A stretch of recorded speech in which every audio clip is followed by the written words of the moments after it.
कि सफलता मिलने से पहले अगर आज आप असफल हो रहे हैं तो ये एक मेन कारण हो सकता है, क्योंकि आपके अंदर मैं है, आपको लगता है कि आप खुद कर सकते हैं। फिर आपका एक ही सवाल और जवाब खुद से आएगा कि अभी तक कर सकते थे तो हो तो रहा ही नहीं है। तो आपके अंदर एक मैं बैठा हुआ है, अहम बैठा हुआ है, आपने अभी तक समर्पण नहीं किया है। कहीं ना कहीं वो एक जो अहंकार का रूप आपके अंदर है, कहीं चेक करिए वो है तो नहीं है, कहीं ऐसा तो नहीं लग रहा व्यक्ति मैं कर सकता हूँ और मैं करूँगा, और आप उन चीज़ों को लेकर बैठे हैं और आपको लग रहा है कि मैं उस तरीके के कर्म नहीं कर पा रहा हूँ। आप अपनी चीज़ों को लेकर या तो मैं फल के प्रति बहुत ज़्यादा आसक्ति रख रहा हूँ या फल के अनुरूप रखकर कार्य कर रहा हूँ, या जितना मुझे मिल रहा है मैं उसमें संतुष्ट नहीं हूँ, या जितना मैं मिल रहा हूँ क्या मैं उसके लायक हूँ। ये सारे सवाल आप अपने आप से, भगवान विष्णु से ब्रह्मा जी उत्पन्न हुए नाभि से, लेकिन भगवान विष्णु ने कभी उनको ऐसा नहीं कहा कि जाओ मेरी आज्ञा है।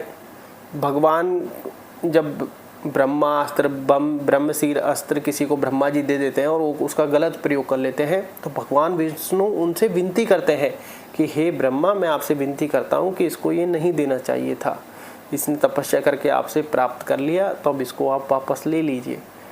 और वो भी कहता है कि हे प्रभु, आप विनती नहीं आज्ञा कीजिए। तो ये चीज़ समझने की है कि मैं और अहम का त्याग कर दो। अब इसको कैसे लेना है? देखिए दोस्तों, एक फल के प्रति आसक्ति बहुत बड़ी चीज़ है जो हमें हमारे कर्म करने से रोकती है। अब इसको कैसे छोड़ेंगे? देखिए, मान लो इसको एक तरीके से छोड़ सकते हैं, या फिर कहें कि हमें अपने अहम का त्याग करना है। दोनों एक थोड़े भिन्न और थोड़े जुड़े हुए ये शब्द हैं, जिनका अगर आप महत्व समझ गए, क्योंकि व्यक्ति को बहुत लेट इसका महत्व समझ में आता है। हमें भी बहुत लेट समझ में आया, लोगों को भी बहुत लेट समझ में आता है, क्योंकि जब हमारी लाइफ शुरू से चल रही होती है, हमें सक्सेस मिल रही होती है, तो हमें ऐसा लगता है कि सब कुछ हमारा है, सब कुछ हमारे विचार है, सब कुछ हमारे थॉट है, सब कुछ हमारा किया कराया है।